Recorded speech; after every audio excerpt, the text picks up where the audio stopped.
CPIഎമ്മിൻ്റെ പരമോന്നത സമിതിയായ കേന്ദ്ര കമ്മിറ്റിയിലെ അംഗം, സംസ്ഥാന നിയമസഭയിലെ ഏറ്റവും കരുത്തനായ സാന്നിധ്യങ്ങളിൽ ഒരാൾ, നിയമവകുപ്പ്, പട്ടികവിഭാഗക്ഷേമ വകുപ്പ്, പിന്നോക്കക്ഷേമ വകുപ്പ്, പാർലമെൻ്ററി കാര്യം, ഒപ്പം സാംസ്കാരിക വകുപ്പും, ഇത്രയും വകുപ്പുകളുടെ ചുമതല വഹിക്കുന്ന ശ്രീ AK ബാലനാണ് ഇന്ന് വ്യൂ പോയിൻറ്റിൽ അതിഥി. സ്വാഗതം.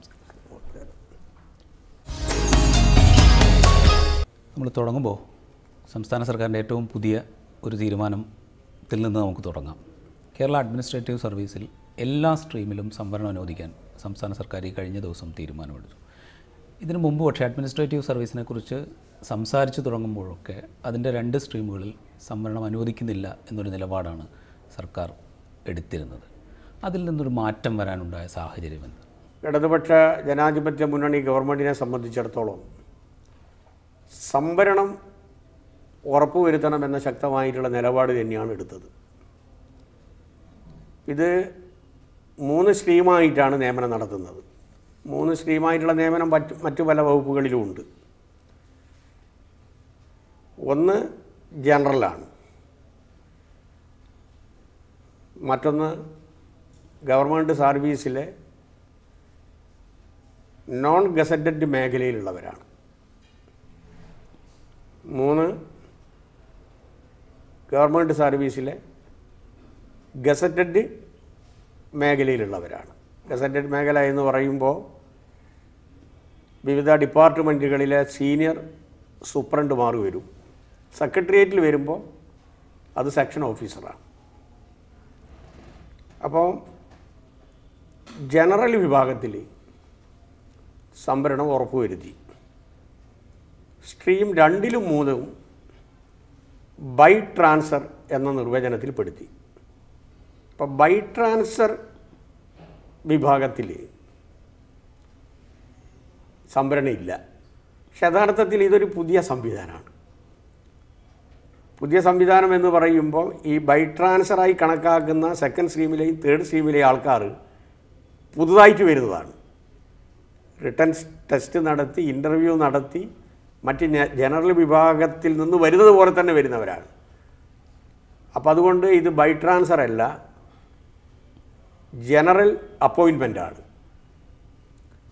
എന്നൊരു വാദം വന്നു. എന്നാൽ ഇതുമായി ബന്ധപ്പെട്ടുകൊണ്ട് കുറേ ആശങ്കകൾ നമ്മുടെ സമൂഹത്തിലുണ്ടാവുകയും ചെയ്തു.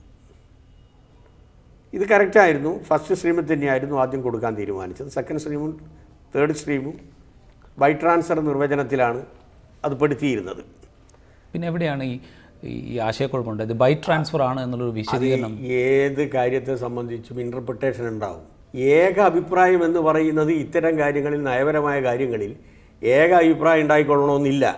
ഭരണതലത്തിൽ തന്നെ അതുമായി ബന്ധപ്പെട്ടുകൊണ്ടുള്ള വ്യത്യസ്ത അഭിപ്രായങ്ങളുണ്ടായിരുന്നു. അതിപ്പോൾ ക്ലിയർ ചെയ്ത് കഴിഞ്ഞു. ഞാനത് ചോദിക്കാനൊരു കാര്യം, നമ്മുടെ സെക്രട്ടേറിയറ്റിൻ്റെ ഒരു ഘടന എടുത്താൽ, അതിപ്പോൾ മാത്രമല്ല മുൻകാലങ്ങളിലുമൊക്കെ ഏറെക്കുറെ സവർണ വിഭാഗത്തിൽപ്പെട്ട ആളുകൾക്കാണ് അവിടെ ഉദ്യോഗസ്ഥ തലത്തിൽ മുൻതൂക്കമുള്ളത്. ഈ KS വരുമ്പോൾ സ്വാഭാവികമായും പിന്നോക്ക വിഭാഗങ്ങൾക്ക്, ന്യൂനപക്ഷങ്ങൾക്കൊക്കെ 50% സംവരണം ലഭിക്കുന്നു. അവർ ഉയർന്ന പദവിയിലേക്ക് വരുന്നു. ഇതിനെ അട്ടിമറിക്കാൻ ഭരണതലത്തിലല്ല ഞാൻ പറയുന്നത്, ഉദ്യോഗസ്ഥ തലത്തിൽ ചില ശ്രമങ്ങൾ നടന്നതിൻ്റെ ഭാഗമായാണോ ഇത് ബൈ ട്രാൻസ്ഫറായി വ്യാഖ്യാനിച്ച് സർക്കാർ സർവീസിലുള്ളവരെ സംവരണത്തിൻ്റെ പട്ടികയിൽ നിന്ന് ഒഴിവാക്കാം എന്ന തരത്തിലുള്ള വ്യാഖ്യാനങ്ങളൊക്കെ വരുന്നത്? അല്ല, കുറച്ച് ആൾക്കാർ ആ രൂപത്തിൽ ചിന്തിക്കുന്ന ആൾക്കാരുണ്ടാകാം. ഭൂരിപക്ഷമൊന്നും അങ്ങനെയല്ല. കുറച്ചാൾക്കാർ ഈ താങ്കൾ സൂചിപ്പിച്ചത് പ്രകാരമുള്ള തെറ്റായിട്ടുള്ള ബോധം കാലാകാലമായി സ്വാധീനിക്കുന്ന ഒരു വിഭാഗം ഉണ്ടാവും. അത് എല്ലാറ്റിലും ഉണ്ട്. പക്ഷേ ദേവസ്വം ബോർഡിൽ വലിയ വിമർശനം ഇപ്പോൾ വെള്ളാപ്പള്ളിയെ പോലെയുള്ളവരൊക്കെ ഉന്നയിക്കുന്നുണ്ട്. അവിടെ ആനപ്പിണ്ടം വാരാൻ പോലും ഒരു ദളിതിന് ജോലി കൊടുക്കുന്നില്ല. നിലവിൽ തന്നെ മുന്നോക്ക വിഭാഗങ്ങൾക്ക് വലിയ, ഇപ്പോൾ കണക്ക് വന്നപ്പോൾ നായർ വിഭാഗത്തിൽപ്പെട്ടവർ 70% അവിടെ ജോലിയിലുണ്ട് എന്ന് പറയുന്നു. അങ്ങനെയുള്ള ഒരിടത്ത് വീണ്ടും മുന്നോക്കക്കാർക്ക് സംവരണം അനുവദിക്കുന്നതിലൊരു ലോജിക്ക് അത് ചോദ്യം ചെയ്യപ്പെടില്ലേ? ദേവസ്വം ബോർഡിൽ ഈ പറഞ്ഞതുപോലെ പിന്നോക്കക്കാർക്ക് പ്രാതിനിധ്യം കുറവും മുന്നോക്കക്കാർക്ക് പ്രാതിനിധ്യം ഉണ്ടാകുന്ന സമയത്ത് സംവരണം വേണോ എന്നുള്ള അദ്ദേഹത്തിൻ്റെ ഒരു ആശങ്ക, അദ്ദേഹത്തിൻ്റെ ഒരു ആശങ്കയായിട്ട് തന്നെ അവിടെ കിടക്കും. പക്ഷേ ഞങ്ങളെ സംബന്ധിച്ചിടത്തോളം ഞങ്ങളിപ്പോഴും കാണുന്നത് മുന്നോക്ക സമുദായത്തിലെ പാവപ്പെട്ടവർക്ക് ഈ ആനുകൂല്യം അവിടെ ലഭിച്ചിട്ടില്ല എന്നുള്ളതാണ്. ഈ സാമ്പത്തിക സംവരണത്തിൻ്റെ കാര്യം വരുമ്പോൾ വി എസിനെ പോലുള്ള ആളുകളൊക്കെ വലിയ വിമർശനം ഉന്നയിക്കുന്നുണ്ട്. ഇപ്പോൾ വി എസ് കഴിഞ്ഞ ദിവസം പത്രങ്ങളിൽ എഴുതിയ ഒരു ലേഖനത്തിൽ ഈ സംവരണ ബില്ലിനെ പുകഴ്ത്തി വാഴ്ത്തിയവരെ വഞ്ചകരെന്ന് വേണം വിളിക്കാൻ, സംവരണത്തെ അപ്പാടെ അട്ടിമറിക്കുന്നതാണ്, സംവരണം കൊണ്ട് എന്താണോ ലക്ഷ്യമിടുന്നത് അതിനെ അപ്പാടെ അട്ടിമറിക്കുന്നതാണ് ഇപ്പോൾ കേന്ദ്ര സർക്കാർ കൊണ്ടുവന്നിരിക്കുന്ന ഭരണഘടനാ ഭേദഗതി എന്ന് അദ്ദേഹം വിമർശിക്കുന്നുണ്ട്. അത് വി എസിൻ്റെ പല കാര്യങ്ങളിലും വി എസിൻ്റേതായിട്ടുള്ള അഭിപ്രായങ്ങളുണ്ട്. ആ അഭിപ്രായങ്ങൾ പൊതുസമൂഹം ചർച്ച ചെയ്യുകയും ചെയ്യും. പക്ഷേ ഇവിടെ ഞാൻ പാർട്ടി എടുത്തൊരു തീരുമാനമാണ് ഞാൻ പറഞ്ഞത്. പിന്നീട് അവസാനം പാർട്ടി എടുത്ത തീരുമാനത്തോടൊപ്പം വി എസ് നിൽക്കാറുമുണ്ട്. എന്നാൽ വി എസിൻ്റേതായിട്ടുള്ള അഭിപ്രായം പറയാറുണ്ട്. അത് കുറച്ചുകൂടി ഈ അഭിപ്രായങ്ങൾക്ക് ശക്തി പകരുന്നതിനാണ് സഹായിക്കുക. എടുക്കുന്ന തീരുമാനങ്ങളുടെ ഗുരുലകത്വം നോക്കി നല്ല ദിശയിലേക്ക് തീരുമാനങ്ങൾ എടുക്കുന്നതിനായിരിക്കും വി എസിൻ്റെ അഭിപ്രായങ്ങൾ സ്വാഭാവികമായിട്ടും സഹായിക്കാറ്. അതുകൊണ്ട് വി എസിൻ്റെ അഭിപ്രായം തെറ്റാണ് എന്നൊന്നും ഞാൻ പറയുന്നില്ല. ശബരിമല വിഷയത്തിലേക്ക് വരാം. ആ വിഷയത്തിൽ സജീവമായി പ്രതികരിച്ചുകൊണ്ടിരുന്ന ആളുകളിൽ ഒരാളാണ് താങ്കളും. കേരളത്തിലെ ഹിന്ദു സമുദായത്തിനുള്ളിൽ വലിയൊരു ധ്രുവീകരണത്തിന് ഈ ശബരിമല വിഷയം ഉപയോഗിക്കപ്പെട്ടില്ലേ? അതൊരു സത്യമായി കാണേണ്ടി വരില്ലേ? അല്ല, അത് BJPൻ്റെ ഒരു അജണ്ടയായിരുന്നു. അതായത് CPMൻ്റെയും ഇടതുപക്ഷത്തിൻ്റെയും ജനകീയ അടിത്തറ പൊളിക്കാൻ ഏറ്റവും നല്ല ആയുധം ഇടതുപക്ഷക്കാരും കമ്മ്യൂണിസ്റ്റുകാരുമെല്ലാം ഭൗതികവാദികളും നിരീശ്വരവാദികളുമാണ്. അതുകൊണ്ട് വിശ്വാസികൾക്ക് വിശ്വസിക്കാൻ പറ്റുന്നൊരു പ്രസ്ഥാനമല്ല. ഈ തന്ത്രം അവർ കുറേ കാലം പയറ്റി അതിനവർക്ക് വീണ് കിട്ടിയൊരവസരമായിരുന്നു ശബരിമല പ്രശ്നവുമായി ബന്ധപ്പെട്ടുകൊണ്ടുള്ള സുപ്രീം കോടതി വിധി. ആ വിധിയെ അന്ന് തന്നെ ഉപയോഗപ്പെടുത്താൻ അവർക്ക് കഴിഞ്ഞില്ല. കാരണം അവരുടെ നേതൃത്വവും കോൺഗ്രസിൻ്റെ നേതൃത്വവും ഒക്കെ സുപ്രീം കോടതി വിധിക്ക് അനുകൂലമായിരുന്നു. പിന്നീടാണ് അവർക്ക് മനസ്സിലായത് ഇത് വീണ് കിട്ടിയൊരു സാധനമാണല്ലോ, ഇതെന്നെ ഉപയോഗപ്പെടുത്താൻ നമ്മൾ ശ്രമിക്കുന്നതല്ലേ, ഇപ്പം അത് വീണ് കിട്ടിയിട്ടെന്താ നമ്മൾ ഉപയോഗപ്പെടുത്താത്തത്? ഈ ചിന്തയുടെ ഭാഗമായിട്ടാണ് ഈ ഒരു ദിശയിലേക്ക് അവർ പോയത്. അതിന് സഹായകരമായുള്ള നിലപാട് NSSൻ്റെ ഭാഗത്തുനിന്നുണ്ടായി. ഇത് രണ്ടും കൂടി ചേർന്ന സമയത്ത് തങ്ങൾ ക്ലച്ച് പിടിക്കും എന്നുള്ളത് കൊണ്ടാണ് ശബരിമല പ്രശ്നത്തിൽ സുപ്രീം കോടതി വിധി നടപ്പിലാക്കുന്ന സംസ്ഥാന ഗവൺമെൻറ്റിനെ ഈ രൂപത്തിൽ വിശ്വാസികളുടെ ഇടയിൽ തെറ്റിദ്ധരിപ്പിച്ച് പ്രചരിപ്പിക്കുന്നതിനുള്ള ഒരു വഴി അവർക്കുണ്ടായത്. പക്ഷേ ഈ താഴെ തട്ടിലുണ്ടായിരിക്കുന്ന ഗ്രൗണ്ട് ലെവലിൽ ഈ ഒരുപാട് തെറ്റിദ്ധാരണകൾ സൃഷ്ടിച്ചുകൊണ്ട് അവർ നടത്തിയ സംഘപരിവാരം നടത്തിയ ഒരു പ്രചരണം, അത് സൃഷ്ടിച്ചിരിക്കുന്ന മാറ്റം, അതിനെ നമ്മൾ അങ്ങനെ ചെറുതായി കാണാൻ സാധിക്കുമോ? ഇല്ല, ചെറുതായി കാണാൻ പാടില്ല എന്നുള്ളത് കൊണ്ടാണ് ഞങ്ങളോടൊപ്പം തന്നെ ഇന്നേ വരെ നിൽക്കാത്ത ആൾക്കാർ ഇതിൻ്റെ ഭാഗമായി സടകുടഞ്ഞെഴുന്നേറ്റ് രംഗത്ത് വന്ന് നവോത്ഥാന സംരക്ഷണത്തിൻ്റെ ഭാഗമായി നമ്മുടെ കേരളത്തിലെ വലിയൊരു വിഭാഗം ജനവിഭാഗം അവരുടെ സംഘടനകൾ ഇപ്പോൾ ഇടതുപക്ഷത്തിൻ്റെ കൂടെ വന്നത്. ഇപ്പോൾ SNDP എന്ന് പറഞ്ഞു കഴിഞ്ഞാൽ എന്തോ BJPയുടെ തോളിൽ തൂക്കിയിട്ടിട്ടുള്ള എന്തോ സംഖ്യ എന്നാണല്ലോ വിചാരിച്ച്. അത് വെള്ളപ്പള്ളി പൊളിച്ചു കൊടുത്തല്ലോ. പട്ടികജാതി പട്ടികവർഗ വിഭാഗങ്ങളിലെ ജാനുവിൻ്റെ വിഭാഗം, പുന്നല ശ്രീകുമാറിൻ്റെ വിഭാഗം, ഇതെല്ലാം ഞങ്ങളോടവർ പറയുന്നത് ശക്തമായിട്ടുള്ള നിലപാട് നിങ്ങൾ സ്വീകരിക്കണം എന്നുള്ളതാണ്. അതാണ് ഞങ്ങൾക്ക് ആവേശം നൽകുന്നൊരു പ്രധാനപ്പെട്ട ഘടകം. ഞങ്ങളെ നഖശികാന്തം എതിർക്കുന്ന ചില സംഘടനകളുണ്ട് കൊല്ലം കോട്ടയം ഭാഗങ്ങളിൽ, പട്ടികജാതി വിഭാഗങ്ങളിൽ, ചേരമ ഡെവലപ്മെൻറ്റ് സൊസൈറ്റി, അവരൊക്കെ നിങ്ങൾ പിന്നോട്ട് പോയാലും ഞങ്ങൾ ഇതുമായിട്ട് മുന്നോട്ട് പോകുന്നതാണ് പറയുന്നത്. അതുകൊണ്ട് ഞങ്ങൾക്ക് ഇതിൽ യാതൊരു ബുദ്ധിമുട്ടുമില്ല. പിന്നോക്ക ന്യൂനപക്ഷ പട്ടികജാതി പട്ടികവർഗ വിഭാഗങ്ങളും മുന്നോക്ക സമുദായത്തിലെ പാവപ്പെട്ടവരും മുന്നോക്ക സമുദായത്തിലെ തന്നെ ചിന്തിക്കുന്ന വിശ്വാസികളും ഞങ്ങളുടെ നിലപാടിനോട് യോജിക്കും. കാരണം തുല്യത എന്ന് പറയുന്നത്, ഇക്വാലിറ്റി എന്ന് പറയുന്നത് ഭരണഘടനാ ദത്തമാണ്, നമ്മുടെ നവോത്ഥാന പ്രസ്ഥാനത്തിൻ്റെ ക്രിയേഷനാണ്, അത് ഉൽപ്പന്നമാണ്. അതിൽ ചിന്തിക്കുന്ന ഏതൊരാളും ഞങ്ങളുടെ കൂടെ തന്നെ നിൽക്കും. ഈ സമരം ഇങ്ങനെ രൂപപ്പെടുത്തിയെടുക്കുന്നതിൽ NSS വഹിച്ച പങ്ക്, NSSൻ്റെ ജനറൽ സെക്രട്ടറി വഹിച്ച പങ്ക്, അതിനെ എങ്ങനെയാണ് ഇടതുപക്ഷം കാണുന്നത്? അതിൽ സുപ്രീം കോടതി വിധി വന്ന സമയത്ത് തന്നെ NSS എന്തോ ഇത് ആചാര സംരക്ഷണത്തിനെതിരായിട്ടുള്ളതാണ് എന്നൊരു തോന്നൽ അവർക്കുണ്ടായിട്ടുണ്ട്. മാത്രമല്ല സുകുമാരൻ നായർ വളരെ അന്തസ്സുള്ളൊരു സമീപനമാണ്. ഈ സമദൂരം എന്ന് പറയുന്നതിൻ്റെ അകത്തുള്ളൊരു അന്തസ്സുണ്ട് അദ്ദേഹം സ്വീകരിച്ചിട്ടുള്ളത്. ഞങ്ങളോട് ശത്രുതാപരമായിട്ടുള്ള സമീപനവും അദ്ദേഹത്തിന് ഉണ്ടായിട്ടില്ല. പക്ഷേ RSSൻ്റെ സ്വാധീനം അതൊരു വല്ലാത്ത തലത്തിൽ അദ്ദേഹത്തെ സ്വാധീനിച്ചിട്ടുണ്ടോ എന്ന് ഞങ്ങൾ സംശയിക്കുകയാണ്. പക്ഷെ അത് മൊത്തത്തിൽ നായർ സമുദായം ആ രൂപത്തിലല്ല ചിന്തിക്കുന്നത്. അത് അവർ തിരിച്ചറിയും. അതിൻ്റെ ഭാഗമായിട്ടാണ് ഞങ്ങളുടെ മതിലിൽ സവർണ വിഭാഗങ്ങളിൽ നിന്നുള്ള സ്ത്രീകളുടെ പങ്കാളിത്തം NSSൻ്റെ ശാഖകളിൽ നിന്ന് തന്നെ വന്നിട്ടില്ലേ. NSSൻ്റെ ശാഖകളിൽ നിന്ന് തന്നെ സ്ത്രീകൾ ഇതിൽ അണിനിരന്നിട്ടുണ്ടല്ലോ. അപ്പോൾ അത് മനസ്സിലാക്കിക്കൊണ്ട് സുകുമാരൻ നായർ ഒരു ശത്രുതാപരമായ സമീപനം സ്വീകരിക്കില്ല എന്നാണ് ഞങ്ങൾക്ക് തോന്നുന്നത്. വൈകാരികമായിട്ട് അദ്ദേഹം ചില അഭിപ്രായങ്ങൾ പറഞ്ഞിട്ടുണ്ട്. അത് അദ്ദേഹത്തിന് പറയാനുള്ള സ്വാതന്ത്ര്യമുണ്ട്. അതിലപ്പുറം അദ്ദേഹം പോകുമെന്ന് തോന്നില്ല. കാരണം മന്നത്ത് പത്മനാഭൻ്റെ പാരമ്പര്യമാണ് ഉയർത്തിപ്പിടിക്കുന്നതെങ്കിൽ ഏറ്റവും അധികം സ്ത്രീ പീഡനത്തിന് വിധേയരായവർ പട്ടികവർഗക്കാരെക്കാളും മുന്നോക്ക സമുദായത്തിലെ സ്ത്രീകളാണ്. അതിന് ചരിത്രം നോക്കിയാൽ അത് മനസ്സിലാക്കിയിട്ടാണ് മന്നത്ത് പത്മനാഭൻ വൈക്കത്ത് നിന്ന് തിരുവനന്തപുരത്തേക്ക് കാൽനട യാത്ര നടത്തിയത്. ഓർമ്മയുണ്ടല്ലോ. ഏത് രൂപത്തിലുള്ള പീഡനമായിരുന്നു നായർ സ്ത്രീകൾക്ക്. അച്ചാന്ന് വിളിക്കാൻ പോലും സമ്മതത്തിന് വന്ന നമ്പൂരിനെ അച്ചാന്ന് വിളിക്കാൻ പോലും നായർ സ്ത്രീക്കുണ്ടായിട്ടുള്ള മകന് സ്വാതന്ത്ര്യം ഉണ്ടായിരുന്നില്ല, സ്വത്തുണ്ടായിരുന്നില്ല. പറഞ്ഞ മനസ്സിലായില്ലേ. പകൽ വെളിച്ചത്തിൽ അച്ഛൻ ഏതാണ് എന്ന് ചോദിച്ചു കഴിഞ്ഞാൽ കാണിച്ചു കൊടുക്കാനുണ്ടായിരുന്നില്ല. അതിനെതിരായിട്ടുള്ള ശക്തമായിട്ടുള്ള ഇടപെടലും ശക്തമായിട്ടുള്ള പ്രചരണവും ഇതിൻ്റെ എല്ലാം ഭാഗമായി പിന്നോക്ക സമുദായത്തിലെ നവോത്ഥാന പ്രസ്ഥാനം രൂപപ്പെടുത്തിയ ശക്തമായ ആശയം അതിലും പ്രതിഫലിച്ചു. ഇതിൽ മുന്നോക്ക സമുദായത്തിലെ നായർ കമ്മ്യൂണിറ്റിയിൽ. അങ്ങനെയാണ് നവോത്ഥാന നായകന്മാരുടെ നിരയിൽ തന്നെ മന്നത്ത് പത്മനാഭൻ വരുന്നത്. അപ്പോൾ മന്നത്ത് പത്മനാഭൻ്റെ പാരമ്പര്യം ഉൾക്കൊള്ളുകയും നിലനിർത്തുകയും ചെയ്യുന്ന ഒരു സമൂഹത്തിന് ഇടതുപക്ഷത്തെയോ കമ്മ്യൂണിസ്റ്റ് പാർട്ടിയെയോ എതിർക്കാൻ കഴിയില്ല, മനസ്സുകൊണ്ട് എതിർക്കാൻ കഴിയില്ല. അതുകൊണ്ട് സുകുമാരൻ നായർ എടുത്തൊരു നിലപാട് ഇന്നലെ നാളെ മാറുമെന്ന് ഞങ്ങൾ വിശ്വസിക്കുകയാണ്. പക്ഷേ ഈ ശബരിമല വിഷയത്തിൽ ഊന്നിക്കൊണ്ട് സംഘപരിവാരം നടത്തിയ എല്ലാ പ്രചരണത്തിനും NSSൻ്റെ സകല പിന്തുണയും പ്രത്യക്ഷമായും പരോക്ഷമായും ഉണ്ടായിരുന്നു. അപ്പോൾ അവർ നടത്തിയ അയ്യപ്പ ജ്യോതിക്ക്, ആ ജ്യോതി നടക്കുമ്പോൾ മന്നം സമാധിയിൽ വന്ന് തിരികൊളുത്താൻ NSS ജനറൽ സെക്രട്ടറി തയ്യാറാകുന്നത് നമ്മൾ കണ്ടു.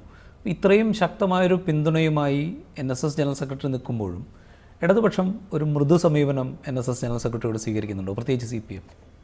ഞാൻ പറഞ്ഞല്ലോ, ഞങ്ങളെപ്പോഴും ഒരു ശത്രുതാപരമായിട്ടുള്ള സമീപനം ആ സംഘടനയോട് കാട്ടിയിട്ടില്ല. കാരണം ഞങ്ങൾ ഭരിക്കുന്ന സമയത്താണ് അവരുടെ നിയന്ത്രണത്തിലുള്ള കോളേജുകളൊക്കെ എയ്ഡഡ് പദവി ഉണ്ടായത്. പിന്നെ എന്താ വെച്ചാൽ ഈ RSSോട് അടുത്ത് കഴിഞ്ഞാൽ ഈ സ്വഭാവത്തിനൊരു മാറ്റം ഉണ്ടാവും. അതാണല്ലോ ഇപ്പോൾ നിങ്ങൾ ഈ സെൻകുമാറിൻ്റെ കണ്ട ഭാഷ.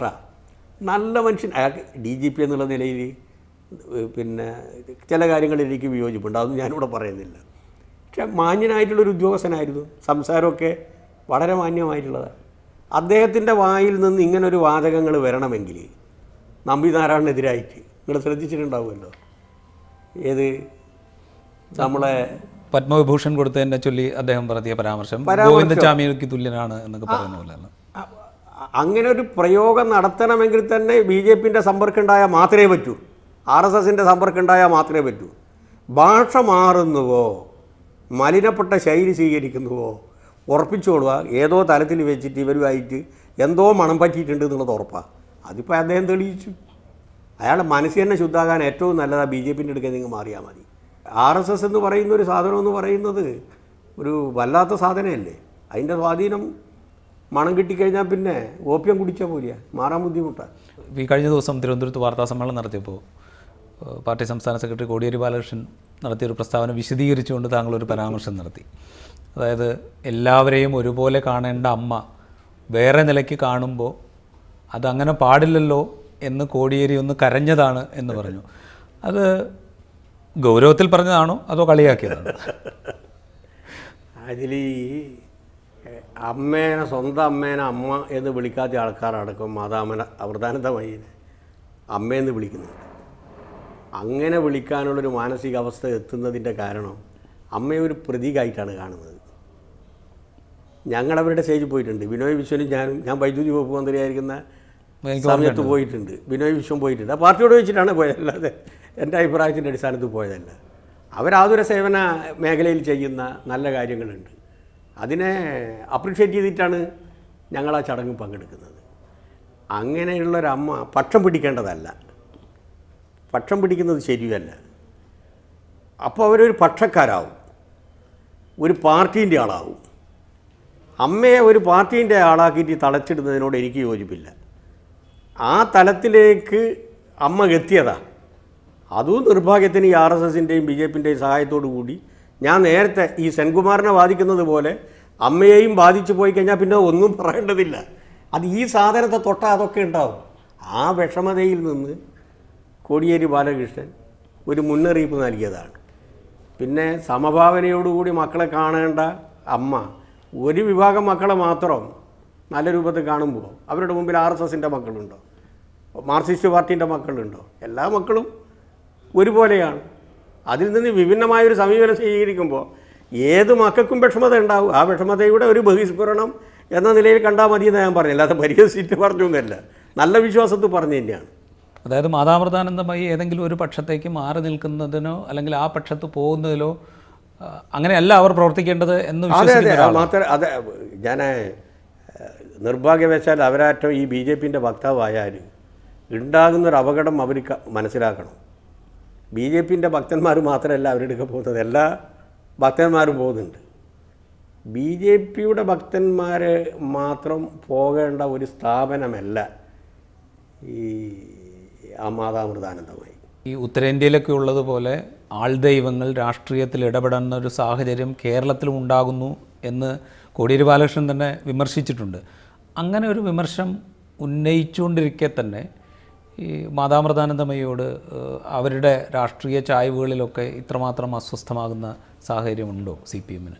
ഞങ്ങൾക്കൊരു അസ്വസ്ഥതയില്ല, ഒരു വിഷമതയും ഇല്ല. പ്രശ്നം എന്താ? പ്രശ്നം അവർ RSSൻ്റെ വക്കാലത്ത് അല്ലെങ്കിൽ BJPയുടെ വക്കാലത്ത് പിടിച്ചാൽ ഞങ്ങൾ പിന്നെ അതിനെ രാഷ്ട്രീയമായിട്ട് നേരിടും. അതാണ് അതിൻ്റെ പ്രശ്നം. രാഷ്ട്രീയമായിട്ട് നേരിടുമ്പം ഒരു എതിർപക്ഷത്തായി അമ്മയെ കാണേണ്ടി വരും. അതിൽ ഒരു ഒരു ഒരു വിഷമത ഞങ്ങൾക്കുണ്ട്. സാധാരണ നിലയിലുള്ള ഒരു ശത്രുവിനോട് ഏറ്റുമുട്ടുന്നത് പോലെ, ആശയതലത്തിലും മറ്റും ഏറ്റുമുട്ടുന്നത് പോലെ ഏറ്റുമുട്ടേണ്ട ഒരാളല്ല മാതാമൃതാനന്ദമയി. ആ തലത്തിലേക്ക് അവർ മാറിപ്പോയി കഴിഞ്ഞാൽ അതിൻ്റെ അപകടം ഞങ്ങൾക്കല്ല, അവർക്കാണ്. അതവർ മനസ്സിലാക്കുമെന്നാണ് ഞങ്ങൾക്ക് തോന്നുന്നത്. പക്ഷേ ആൾദൈവങ്ങളെ പൊതുവിൽ തന്നെ രാഷ്ട്രീയമായി എതിരിടേണ്ടതല്ലേ? അങ്ങനെ തന്നെയല്ലേ CPMൻ്റെ സ്റ്റാൻഡ്? അല്ല, അക്കാര്യത്തിൽ യാതൊരു സംശയമില്ലല്ലോ. ഞങ്ങൾ ആ ഭാഗം ഇപ്പോൾ എടുക്കുന്നേ ഇല്ലല്ലോ. അമ്പലത്തിൻ്റെ പേരിലും ദൈവത്തിൻ്റെ പേരിലും എല്ലാം പലരും പല സ്ഥാപനങ്ങളും പല വ്യക്തികളും ഉണ്ട്. അതിലേക്കൊന്നും ഇപ്പം ഞങ്ങൾ പോയി ഒരു പോസ്റ്റ്മോർട്ടം നടത്തിയിട്ട് നിങ്ങൾ പോകണ്ട അല്ലെങ്കിൽ നിങ്ങൾ പോകണം എന്നൊന്നും ഞങ്ങൾ പറഞ്ഞിട്ടില്ല. എന്നാൽ പ്രത്യയശാസ്ത്ര തലത്തിൽ ഇത്തരം ആശയങ്ങളോട് വിട്ടുവീഴ്ചയില്ലാത്ത സമീപനമാണ് ആശയരംഗത്ത് ഞങ്ങൾ സ്വീകരിക്കുക. അത് ഞങ്ങൾ എപ്പോഴും സ്വീകരിക്കുന്നുണ്ട്, അത് തുടർന്ന് പോവുകയും ചെയ്യും. അതിൻ്റെ അർത്ഥം അവരെയെല്ലാം ശത്രുക്കളാക്കി കണ്ട് എതിർപക്ഷത്താക്കി ശത്രുതാപരമായൊരു സമീപനം ഞങ്ങൾ സ്വീകരിക്കില്ല. കഴിഞ്ഞ UDF സർക്കാരിൻ്റെ അവസാന കാലത്ത് കൈക്കൊണ്ട കുറേ നടപടികളെക്കുറിച്ച് വലിയ വിമർശനം അന്ന് ഉയർന്നിരുന്നു. VM സുധീരൻ പോലും ഇത് കടുംവെട്ടാണ് എന്ന് വിമർശിക്കുന്നൊരു സാഹചര്യം ഉണ്ടായിരുന്നു. അത്തരം തീരുമാനങ്ങളെക്കുറിച്ച് പരിശോധിക്കാൻ LDF സർക്കാർ അധികാരത്തിൽ വന്ന ഉടൻ തീരുമാനിച്ചു. മിനിസ്റ്റർ തന്നെയാണ് അതിന് നിയോഗിക്കപ്പെട്ട സമിതിയുടെ അധ്യക്ഷനായിരുന്നത്. ആ കമ്മിറ്റി റവന്യൂ വകുപ്പിലെ ഒരുപാട് ക്രമക്കേടുകളെക്കുറിച്ചുള്ള റിപ്പോർട്ട് സമർപ്പിച്ചു എന്ന് റിപ്പോർട്ട് സമർപ്പിച്ചതായി പത്രങ്ങളിൽ വാർത്ത വന്നിരുന്നു. പക്ഷേ മറ്റ് വിവിധ വകുപ്പുകളുടെ കാര്യത്തിലൊക്കെ ഈ ആരോപണം ഉയർന്നിരുന്നു. ആ കമ്മിറ്റിയുടെ റിപ്പോർട്ടും അതിൻ്റെ തുടർ നടപടികളും അത് ഏതുവരെ ഇപ്പോൾ ഈ ലോക്സഭാ തെരഞ്ഞെടുപ്പ് വരുമ്പോൾ അത് പ്രധാനമാകും. ഇതിൽ ഏതാണ്ടൊരു 900-ൽ പരം ഫയലുകളാണ് വിവിധ വകുപ്പുകളുമായി ബന്ധപ്പെട്ടുകൊണ്ട് ഞങ്ങൾ പരിശോധിച്ചത്. അതിൽ വളരെ ഗ്ലെയറിംഗ് ആയിട്ടുള്ള ഇറഗുലാരിറ്റീസ് നിയമവിരുദ്ധമായി കണ്ടത് ഒരു 117ഓളം ഫയലുകളാണ്. ബാക്കിയുള്ളതൊക്കെ തന്നെ ചെറിയ ചെറിയ പെശകുകളേ ഉള്ളൂ. ഒരു പെശകുകളെന്ന് പറഞ്ഞു കഴിഞ്ഞാൽ പെശകുകൾ എല്ലാതാകുന്നില്ല, പെശകുകൾ തന്നെ. പക്ഷേ ആ ഭരണതലത്തിൽ സ്വാഭാവികമായിട്ടും പലപ്പോഴും ഉണ്ടാകാറുള്ളതുമാണ്. പക്ഷേ അത് തന്നെ ബോധപൂർവമാണ്. പക്ഷേ ഞങ്ങൾ ആ ഭാഗത്തേക്കൊന്നും അധികം പോയിട്ടില്ല. ഈ ഗ്ലെയറിംഗ് ആയി കണ്ടുപിടിച്ച 97 ഫയലുകൾ ഞങ്ങൾ ക്യാബിനറ്റ് അംഗീകരിച്ചു. പക്ഷെ അതിൻ്റെ തുടർ പ്രവർത്തനവുമായി ബന്ധപ്പെട്ടുകൊണ്ട് ഓരോ ഫയലും ഞങ്ങൾ വിവിധ ഡിപ്പാർട്ട്മെൻറ്റുകളിലേക്ക് അയച്ചു. അങ്ങനെ ഡിപ്പാർട്ട്മെൻറ്റുകളിലേക്ക് അയക്കുമ്പോഴും ചിലത് റാറ്റിഫൈ ചെയ്യാൻ നിർബന്ധിക്കപ്പെടുകയാണ്. കാരണം ഇനിയിപ്പോൾ നമുക്കത്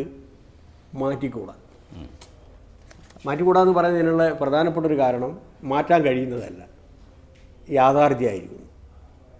മാത്രമല്ല വലിയൊരു വിഭാഗവുമായി ബന്ധപ്പെട്ടുകൊണ്ട് കിടക്കുന്ന സ്ഥാപനങ്ങളായിരിക്കും. അങ്ങനെയുള്ളതിന് അനുകൂലമായിട്ടുള്ള സമീപനം എടുക്കണം എന്ന് അഡ്മിനിസ്ട്രേറ്റീവ് വകുപ്പ് ശുപാർശ ചെയ്ത കാര്യങ്ങൾ ഞങ്ങൾ ക്യാബിനറ്റിൽ വെച്ച് അപ്രൂവ് ചെയ്ത് പോകുന്നുണ്ട്. എന്നാലും ചില കാര്യങ്ങൾ ഞങ്ങൾ അംഗീകരിച്ചിട്ടേ ഇല്ല. ക്രമവിരുദ്ധമായ ഗൗരവമുള്ള വിഷയങ്ങൾ അതിലുണ്ടോ? അതിൽ തുടർ നടപടികൾ ഉണ്ടാകുന്നുണ്ടോ? അതുണ്ട്. ചില വിഷയങ്ങളിൽ തുടർ നടപടി ഉണ്ടാവും. നമുക്ക് പറയാവുന്ന രൂപത്തിലേക്ക് അത്ര എണ്ണം ഉണ്ടാവില്ല, പക്ഷേ ചിലത് ഗുരുതരമായിട്ടുള്ള വീഴ്ചകളുണ്ട്. നമുക്ക് പറയാവുന്ന ഞങ്ങളത് രാഷ്ട്രീയ വെഞ്ചൻസിന് വേണ്ടിയിട്ട് ഞങ്ങൾ ഉപയോഗിക്കുകയില്ല, അതും ഞാൻ പറയാം. ഇപ്പോൾ എൻ്റെ മുമ്പ് തന്നെ നിരവധി കേസുകൾ വിജിലൻസിന് വിടണം എന്നും പറഞ്ഞിട്ട് UDFൻ്റെ കാലഘട്ടം. പക്ഷേ അത് ചിലതെല്ലാം നല്ല വിശ്വാസത്തിൽ ചെയ്തതാണ്. അങ്ങനെ ഞാൻ കാണുന്നില്ലെങ്കിൽ വെറും രാഷ്ട്രീയമായ തീവ്രമാണ് എൻ്റെ തലയിലുള്ളതെങ്കിൽ പട്ടിക വർഗത്തിലെ പല പ്രവൃത്തികൾക്കും പലരും കോടതി കയറേണ്ടി വരും. ഞാൻ ആ വഴിയിലേക്ക്, എനിക്കറിയാം അവർ കുറ്റക്കാരല്ല എന്നുള്ളത്. എനിക്ക് കുറ്റക്കാരെല്ലാം തോന്നിക്കഴിഞ്ഞാൽ പിന്നെ അവരെ ട്രാപ്പിലാക്കുന്നത് ശരിയല്ലല്ലോ. അവസാനമായി ഈ ലോക്സഭാ തെരഞ്ഞെടുപ്പ് അടുത്തു വരികയാണ്. CPMനെ സംബന്ധിച്ച് സ്ഥാനാർത്ഥിയെ സംബന്ധിച്ച് ഒരുപാട് അഭ്യൂഹങ്ങൾ ഇങ്ങനെ വാർത്തകളായിട്ടൊക്കെ വരുന്നുണ്ട്.